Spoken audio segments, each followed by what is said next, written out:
Hola, buenas tardes. Soy la doctora Geraldina Orellana, coordinadora de CIAROC Guatemala.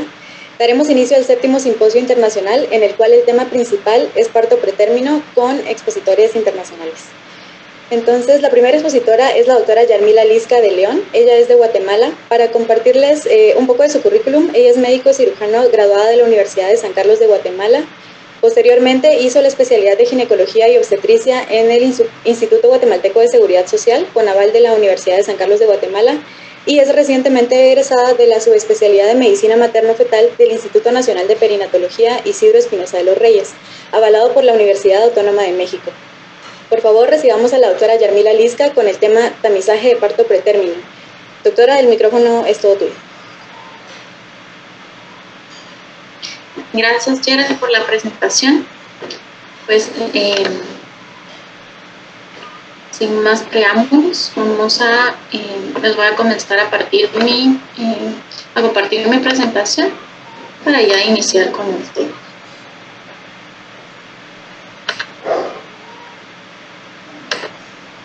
Bueno, entonces, hablando de parto pretérmino, vamos a iniciar con lo que es el tamizaje, es decir, la predicción de parto pretérmino.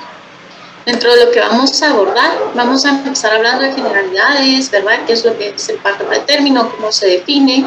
¿Cuáles son los factores de riesgo para presentar trabajo de parto pretérmino? Y de ahí ya comenzamos con lo que son los predictores de parto pretérmino, dentro de los cuales encontramos la fibronectina fetal, el ángulo uterocervical, la elastografía y la longitud cervical. Para hablar de parto pretérmino, este se define como el nacimiento que ocurre antes de las 37 semanas de embarazo, y este se puede subclasificar en pretérmino extremo, que es menos de 28 semanas, en donde se encuentra el 5% de todos los partos pretérmino. La prematuridad severa o muy prematuros, que es entre 28 semanas a 31.6 semanas de embarazo, que representa el 15% de todos los partos pretérmino. También tenemos los prematuros moderados, que estos van desde las 32 hasta las 33.6 semanas. Y por último, la prematuridad tardía, que esta es entre las 39, 34 y 36.6 semanas, que es donde encontramos la mayoría de los embarazos con parto pretérmino. Para hablar un poquito de epidemiología, la tasa mundial estimada de nacimientos prematuros para el 2014 fue de 10.6%. Y si nos damos cuenta, en América Latina se acerca mucho al promedio, estamos con 9.8%, de los cuales representan el 7.7% de todos los nacimientos a nivel mundial. El parto pretérmino, además de clasificarlo según edad gestacional al momento que se presenta, también lo podemos clasificar según si es espontáneo o iatrogénico. 2/3 del parto pretérmino es espontáneo y 1/3 es iatrogénico. Este parto iatrogénico se ve muy relacionado con patología materna, principalmente preeclampsia. Y dentro de las patologías fetales tenemos la restricción de crecimiento. Estos dos trastornos placentarios nos van a presentar entre un 20 y hasta un 25% de todos los partos iatrogénicos, de todos los que se tienen que dar antes de las 34 semanas. De ahí, dentro de los partos, dentro de los 2/3 restantes que son espontáneos, solamente el 15% de estas pacientes va a tener antecedente de un parto pretérmino previo. El resto, el 85%, no tiene antecedente de parto pretérmino previo. ¿Cómo podemos distribuir esto? Ya que hay diferentes factores de riesgo. La infección intramniótica, que es una de las más prevalentes dentro del parto pretérmino, se presenta hasta en el 12% de los casos. La sobredistensión uterina, debido a embarazos gemelares, anomalías pionerianas, polidramnios, se puede presentar entre el 15 y el 20% de todos estos partos espontáneos, y la ruptura de membranas, que se presenta del 3 al 5% de todas las gestaciones, está presente en los partos espontáneos entre un 30 hasta un 40%. Entonces, como nosotros podemos ver, todo esto está explicado por la fisiopatología de lo que es el parto pretérmino. Tiene diferentes mecanismos de presentación, pero todo se resume en secreción de prostaglandinas y activación de las metaloproteasas de matriz. Dependiendo de qué es lo que presente la paciente, ya sea un estrés que nos lleve a activación del eje hipófisis, del eje hipotálamo, hipófisis materno-fetal. Todo esto pues nos lleva a un cambio en la secreción de estrógenos, progesterona. Tenemos también los andrógenos adrenales fetales y la corticotropina. Entonces todo esto hace que las membranas fetales y la decidua empiecen a secretar metaloproteasas de matriz, y esto pues ¿qué es lo que nos va a causar? Una ruptura de membranas y la maduración cervical. La inflamación está muy relacionada también con las metaloproteasas de matriz, con la activación de las metaloproteasas. Cuando tenemos una infección intramniótica o una infección cervical o de la decidua o incluso una infección sistémica, vamos a tener la secreción de todas las citocinas proinflamatorias, y esto pues nos va a llevar a la activación de las metaloproteasas de matriz. Además, si tenemos patología placentaria como hemorragia, isquemia o desprendimiento de placenta, esto nos altera la trombina y toda la cascada de coagulación. Y todo esto lo que nos lleva a una secreción aumentada de prostaglandinas. Y las prostaglandinas también nos permiten un aumento de la secreción de oxitocina, y todo esto lo que nos va a crear son contracciones uterinas. Y por último tenemos la distensión uterina, ¿verdad? Esta puede ser dada por una patología de por sí uterina, por embarazos múltiples o por polidramnios, y lo que nosotros tenemos aquí pues es un aumento de prostaglandinas, un aumento de la secreción de citocina con aumento de receptores de citocina, que esto nos lleva pues a contracciones uterinas y por consiguiente parto pretérmino. Entonces, si nosotros entendemos la fisiopatología, podemos ver por qué tenemos tantos factores de riesgo asociados. Estos son solo algunos factores de riesgo con los OR que aumentan asociados a parto pretérmino. Y lo que es importante mencionar es que el parto pretérmino previo aún va a aumentar el riesgo de parto pretérmino. Y no solamente es el parto pretérmino per se, sino a qué edad gestacional se presentó y cuántos partos pretérmino en la historia clínica tiene esta paciente. Si nosotros tenemos un parto pretérmino antes de las 28 semanas de gestación, el riesgo de presentar parto pretérmino en la gestación actual aumenta hasta 10 veces más que si no tenemos este antecedente. Si nosotros tenemos el antecedente de un parto pretérmino antes de las 35 semanas, el riesgo de esta paciente es de hasta un 15%. Pero si tenemos el antecedente de 2 partos pretérminos, este riesgo aumenta hasta un 41%. Y si tenemos el antecedente de 3 partos pretérmino previos, este aumenta hasta un 67%. Además, tenemos que ver que el índice de masa corporal, es decir, el estado nutricional de nuestras pacientes, también influye en el riesgo de parto pretérmino. Como nosotros sabemos, la relación entre estrógenos y progesterona pues se conserva en una paciente que presenta obesidad. Entonces, ¿por qué aumenta el riesgo de parto pretérmino en las pacientes que tienen obesidad y no solamente en las que tienen bajo peso?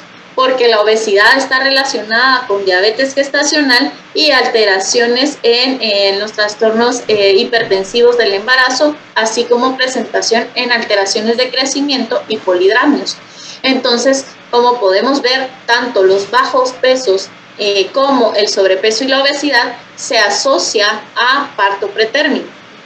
El bajo peso y un estatus socioeconómico bajo se relaciona mucho con la deficiencia de micronutrientes. Dentro de estos tenemos el zinc y el cobre, que ambos se han visto relacionados, que su deficiencia se asocia con parto pretérmino. Además, ciertos niveles socioeconómicos se relacionan más con lo que es el estrés, la ausencia de trabajo y el sedentarismo. Estas tres situaciones se ven relacionadas con el aumento en la presentación de parto pretérmino. Además de esto, tenemos que evaluar a la vaginosis bacteriana, ya que debido a la presentación y la relación que tiene la ruptura de membranas y la coriamnionitis, o sea, la infección intraamniótica con el parto pretérmino, nosotros siempre tenemos que hacer un screening en nuestras pacientes de cultivo urinario y cultivo vaginal. Y este cultivo vaginal tiene que presentarse cultivo especial para ureaplasma y micoplasma, ya que estas dos están fuertemente relacionadas con trabajo de parto pretérmino. Entonces, todos estos factores de riesgo nos permiten clasificar a nosotros, a nuestras pacientes, como dentro o no dentro del grupo de riesgo para parto pretérmino. Esto se va a presentar únicamente en el 30% de las pacientes que tienen trabajo de parto antes de tiempo. El otro 70% no van a presentar ninguna de estos antecedentes. ¿Cuáles son los antecedentes y cómo se clasifica las pacientes que se encuentran en alto riesgo? Pues que tengan antecedente de un parto pretérmino previo. Este es debajo de las 34 semanas, que no tenga una justificación o que no haya sido iatrogénico, que se tenga historia de incompetencia cervical, esto lo vamos a ver con pérdidas después de las 16 semanas, que se tenga una amenaza de parto pretérmino en el embarazo actual, que se haya presentado ruptura de membranas antes de las 24 semanas en gestaciones previas, o que tengamos hallazgos ecográficos de acortamiento progresivo con un cervix menor a 25 milímetros. Además, tenemos que identificar ciertos factores uterinos, como lo es la incompetencia cervical, la presentación de miomas cerca de segmento y cervix que nos pueden alterar la estructura, el antecedente de alguna conización previa o que presenten anomalías müllerianas.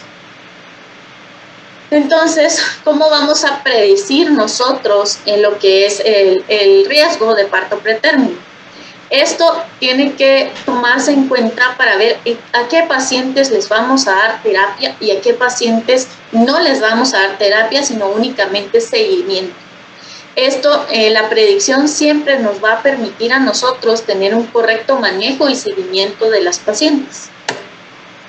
Iniciando, vamos a hablar de lo que es la fibronectina fetal. La fibronectina fetal, como sabemos, es una isoforma de fibronectina con una región 3CS única. Y este es un componente de matriz extracelular dentro de las membranas que forman el saco amniótico. Está confinado únicamente a la interfaz entre las unidades materna y fetal. La fibronectina fetal se encuentra en el líquido amniótico, en el tejido placentario y en el componente extracelular de la decidua basal, adyacente al espacio intervelloso placentario.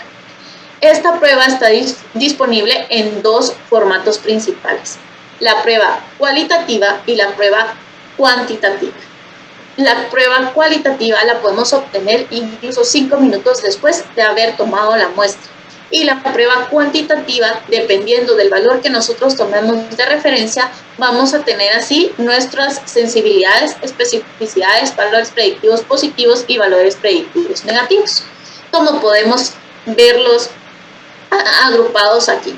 Si nosotros nos damos cuenta, pues a menor corte en cuanto al test de fibronectina fetal, vamos a tener una mayor sensibilidad, pero una menor especificidad. Y recolectado lo que es la cualitativa, que nos mide 50 nanogramos por mililitro, pues vemos que tiene una sensibilidad del 76% con una especificidad del 83%. Pero, ¿será que medir la fibronectina fetal es útil o no es útil? Esta fibronectina nos puede predecir el parto pretérmino dentro de los 7 días después de su toma. Y hablando de manera global, en este estudio se evaluó de que la prueba presentaba los 76.7% de sensibilidad y una especificidad del 82%. Si nosotros únicamente medimos fibronectina fetal, no vamos a tener una sensibilidad más allá de 10 días después de la toma. Entonces, si lo combinamos con longitud cervical, sí podemos predecir más allá de estos 10 días. Antes de esto, no. Por lo tanto, en este estudio se concluyó que la fibronectina fetal sola y únicamente pues no nos va a aportar un mejor manejo clínico. Simplemente nos va a servir para ver si el parto se va a adelantar en esos 7 días o no, y para ver si la paciente amerita ingreso hospitalario o no amerita ingreso hospitalario. Después de esto, pasados los 10 días, pues ya no nos sirve como un marcador predictivo para parto pretérmino. De ahí tenemos el ángulo uterocervical. El ángulo uterocervical es la medición que existe entre la pared uterina y el cuello uterino. Tenemos 2 puntos de corte y se ve que mientras más agudo esté este ángulo, pues necesitaremos una mayor fuerza directa sobre él para provocar la dilatación. Y mientras más obtuso, más dilatado esté este ángulo, pues va a facilitar el trabajo de parto. Entonces, tomando esto en cuenta, en este estudio, que fue un estudio retrospectivo de 962 mujeres que se realizó entre las 16 semanas, la medición del ángulo se realizó entre las 16 semanas y las 23.6 semanas de embarazo, tomando los 2 puntos de corte, tanto el ángulo de arriba de 95 como el ángulo de arriba de 105, se vio que el parto espontáneo antes de las 37 semanas para un ángulo de 95 grados tenía una sensibilidad del 80%, con un valor predictivo negativo del 95%. Y para un ángulo de 105 asociado a un parto antes de las 34 semanas, se tiene una sensibilidad del 81%, muy relacionada con el ángulo arriba de 95, y un valor predictivo negativo de hasta el 99%. Entonces, en este estudio no solamente se vio lo del ángulo, sino que se comparó la medición del ángulo con longitud cervical y la asociación que hay entre estos dos. Entonces podemos ver de que el valor predictivo negativo únicamente de un ángulo arriba de 95, pues ya sabemos es el del 95%. Pero si nosotros le agregamos la longitud cervical debajo del 25, continúa igual. Si tenemos el ángulo O y la longitud cervical menor a 25, nuestro valor predictivo negativo desciende incluso hasta un 92%, pero nuestra sensibilidad, a pesar de que disminuye, nuestra especificidad aumenta hasta el 99%. Por otro lado, también se evaluó el ángulo arriba de 105. En el ángulo arriba de 105, nosotros vemos que únicamente el ángulo va a tener un valor predictivo negativo del 99%. Y si nosotros agregamos longitud cervical más el ángulo, este valor predictivo negativo es del 97%, pero aumenta nuestra especificidad hasta un 98% versus la longitud cervical sola. Entonces, ¿qué podemos decir en este momento del ángulo? Pues realmente no nos va a mejorar mucho lo que es la medición de la longitud cervical. En vez de medir un ángulo, el ángulo uterocervical, lo ideal es hacer el seguimiento de la longitud cervical, que como veremos más adelante, pues es nuestro gol estándar para predicción de parto pretérmino. De ahí tenemos la elastografía. La elastografía cervical es una técnica no invasiva y lo que mide esta es la rigidez y la elasticidad que hay en los diferentes tejidos. Va a evaluar la deformación que existe mediante una compresión externa. El problema es que ya que necesitamos que haya compresión cervical, esto depende del operador, qué tanta compresión estamos dando a nivel de cervix, y esto dependiendo de la compresión pues vamos a tener así la deformación. En este estudio que se realizó en pacientes que tenían entre 18 y 22 semanas para ver cómo era la elastografía para la identificación de riesgo de parto pretérmino. Fue un estudio que se realizó en el 2021 con 742 gestantes. Lo que se vio fue en el índice de contraste de elasticidad, es que se relaciona con un mayor riesgo de parto prematuro espontáneo. Pero hay que recalcar que este estudio lo que utilizó fue la tecnología E-Cervix de Samsung.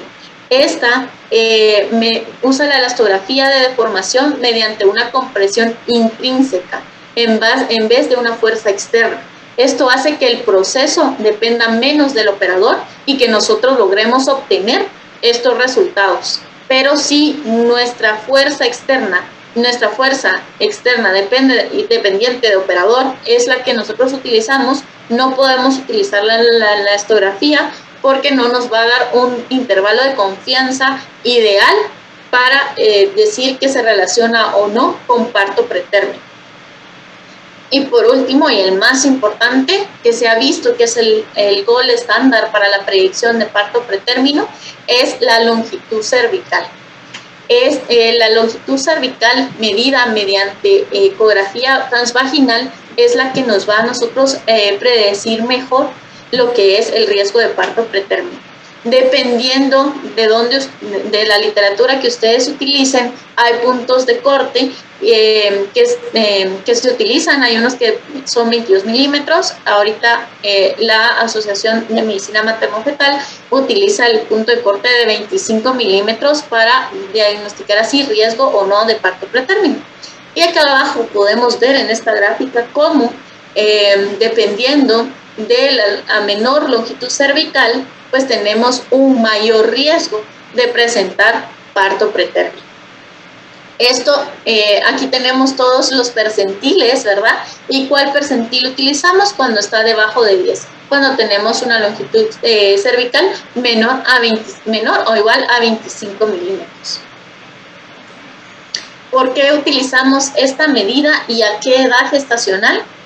La utilizamos a las 24 semanas porque nos da una especificidad del 37% con una sensibilidad del 37% con una especificidad de hasta el 92%.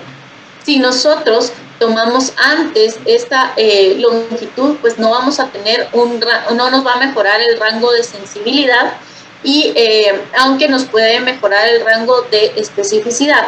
Y si tomamos nosotros el corte de 20 milímetros, como les decía, pues nos disminuye significativamente la sensibilidad.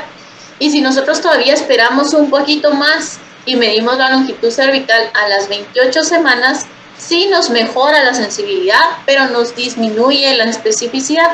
Por lo tanto, se recomienda que la longitud cervical sea tomada a las 24 semanas y que el punto de corte sea menor a 25 milímetros para poder tomar nosotros acciones al respecto a instaurar alguna terapéutica y teniendo también en cuenta que el valor predictivo negativo es de hasta el 97%. ¿Y qué es lo que pasa con el screening de primer trimestre o en qué se basa este algoritmo? Diferentes estudios vieron de que el screening en primer trimestre para parto pretérmino nos permite diagnosticar y evaluar el riesgo de parto pretérmino. No es tan sensible como lo es entre las 24 semanas, pero sí nos permite evaluar este riesgo. ¿Cómo evaluamos el riesgo o en qué estudios se basaron? Pues se basaron en todos estos 3 estudios y en estos parámetros. Dentro de los parámetros tenemos que ver la edad materna, el peso materno, su talla, qué etnicidad tiene, si tenía o no antecedente de parto pretérmino. Entonces, toda la historia clínica nos permite identificar a este 30% de mujeres que tienen riesgo de parto pretérmino. El otro 70% lo vamos a identificar mediante la longitud cervical. Entonces, como podemos ver, en esta curva ROC necesitamos la longitud cervical y las características maternas para poder tener una mejor predicción de parto pretérmino. Entonces, si nosotros únicamente tomamos la historia materna con todos los valores que les comentaba anteriormente, con todos los datos, solamente vamos a poder detectar un 33% de las pacientes que están en riesgo de presentar parto pretérmino. Pero si a esto, a la historia clínica, le sumamos la longitud cervical, entonces vamos a tener un porcentaje de hasta el 55% de detección de parto pretérmino. Y si nosotros todavía sí le sumamos al primer trimestre la medición de longitud cervical entre las 18 y 24 semanas, vamos a mejorar la predicción de parto pretérmino. Si tomamos en cuenta una medición debajo de 15 milímetros, esta 5% se eleva hasta 1.5% más. Si tomamos en cuenta la de 20 milímetros, se eleva hasta 2.5%. Y si tomamos la de 25 milímetros, esta predicción se eleva hasta un 60%. Por lo tanto, lo ideal es que combinemos no solamente el screening de primer trimestre, sino el screening entre las 28 y las 24 semanas. ¿Cuál es la técnica para la longitud cervical? La técnica correcta es crucial para garantizar que se obtengan mediciones precisas y reproducibles del cuello uterino, que nos varíe únicamente entre un 5 y un 10% entre observadores. Con este fin, la Perinatal Quality Foundation desarrolló el programa CLEAR. Este programa, en el cual se puede acceder gratuitamente, es un programa educativo similar al que utiliza la Fetal Medicine Foundation, donde nos explica cómo hacer una correcta medición de la longitud cervical. ¿Cómo nosotros determinamos que la medición sea precisa y reproducible? Pues tenemos varios puntos a tocar. Primero, la posición de la mamá tiene que estar en litotomía, la vejiga tiene que estar vacía, la medición del cervix se tiene que hacer a lo largo de su eje longitudinal, el cervix debería de ocupar entre un 50 hasta un 75% de la imagen, se debe de evitar una presión excesiva en el cervix con la sonda ecográfica y se debe visualizar el canal cervical para identificar correctamente los orificios cervicales internos y externos. ¿Cuánto debe de durar esta evaluación? Entre 3 y 5 minutos.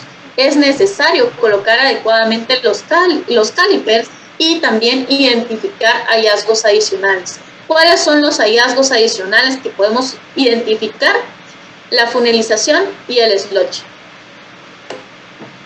Entonces, como vemos aquí, ciertas imágenes, ¿verdad?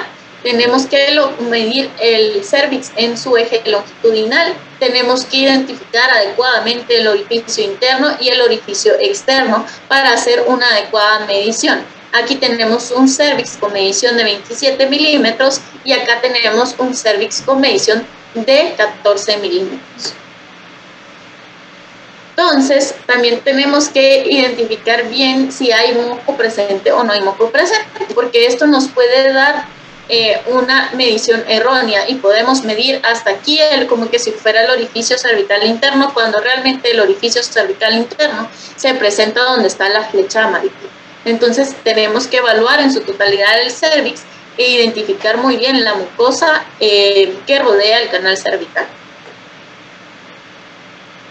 Aquí tenemos otro ejemplo. Este es un cervix que está curvado, que el ángulo es diferente.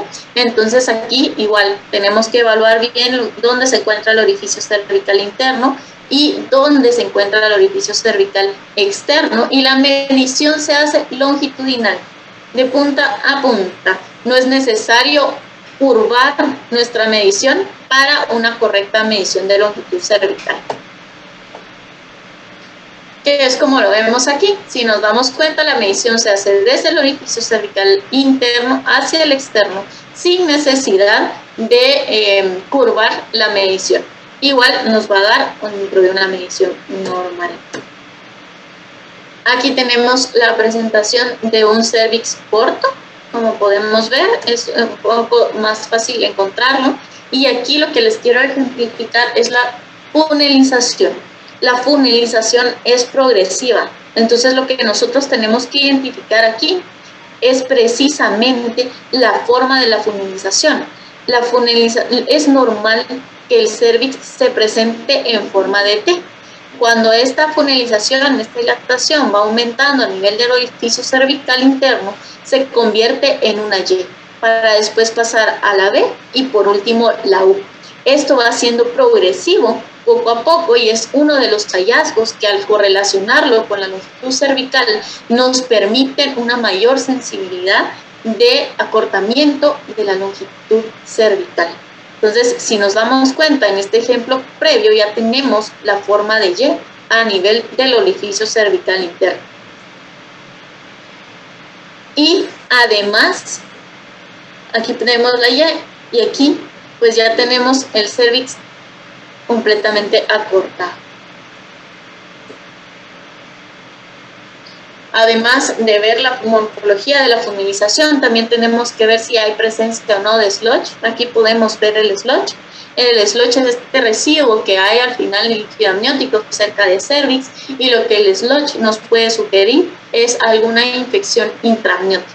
Entonces tenemos que investigar si nuestra paciente presenta o no esta infección intraamniótica para reducir así, darle tratamiento oportuno y reducir así su riesgo de parto preterno. Eso es lo que les traía en la presentación de hoy. No sé si hay alguna duda o comentario. Vamos a... Sí hay preguntas, pero las vamos a dejar al final, sí, por cuestión de organización y de tiempo. Ok, perfecto. Entonces, dejo de compartir mi pantalla y te cedo el micrófono.